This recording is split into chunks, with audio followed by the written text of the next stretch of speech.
economic advisor at HSBC and the author of We Need to Talk About Inflation, an excellent tome. I'm only halfway through it, Stephen, because I got it late, but I'm enjoying it enormously, which I'm not sure what that says about me, that I'm enjoying a book about inflation.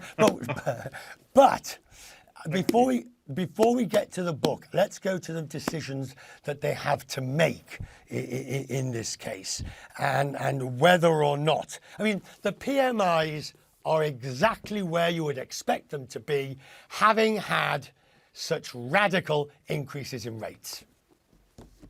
That's absolutely right, Richard. And it's certainly true that economies have slowed down through the first half of this year.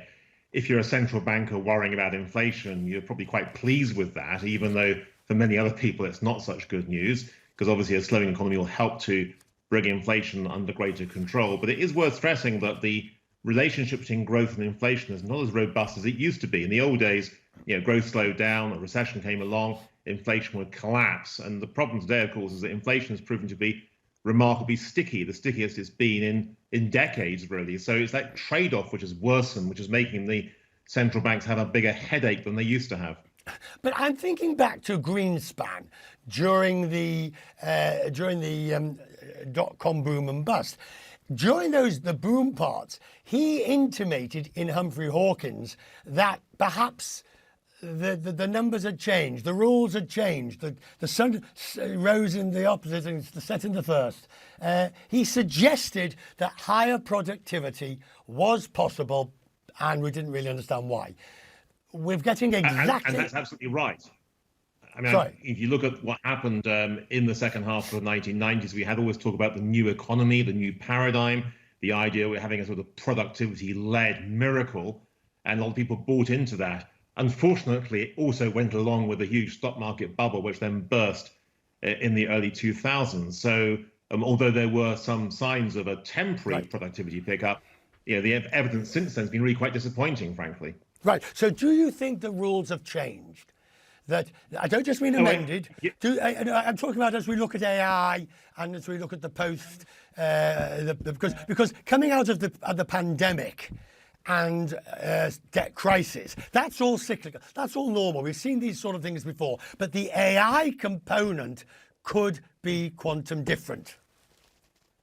It certainly could be, although one of the remarkable things over the last 15 years is that technology has improved dramatically, and yet productivity growth has not. Now, it could be a measurement issue in part, but I think it's also the fact that technology has worked more to redistribute income away from labor towards capital, rather than boosting productivity in the old-fashioned way. As for rules changing, what has changed, I think, is the fact that for any given growth rate, inflation is definitely higher than it used to be. And I'll also add that when you talked about debt being a cyclical problem, actually, I don't think debt is a cyclical problem currently. We've had this extraordinary increase, particularly in government debt, all the way through from the global financial crisis through to where we are currently. And we've only really seen those kinds of increases during wartime, and typically big wars as well. You've got 14 examples in the book. Which to you is the most important of all of the, over the 2,000 years? Which is the most significant that we can learn about for what's happening now? There are two things, really. The first is that money growth matters, which a lot of central banks ignored, frankly, over the last 2 or 3 years.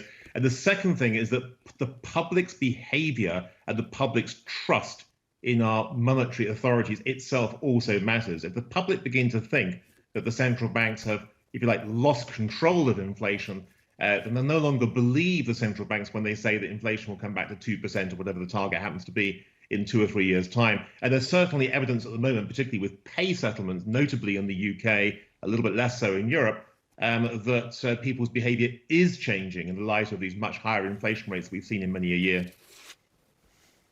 We'll talk more, Stephen. We need to understand this inflation business. We need to talk about inflation. Stephen King's newest book. I'm grateful to you, sir. Thank you.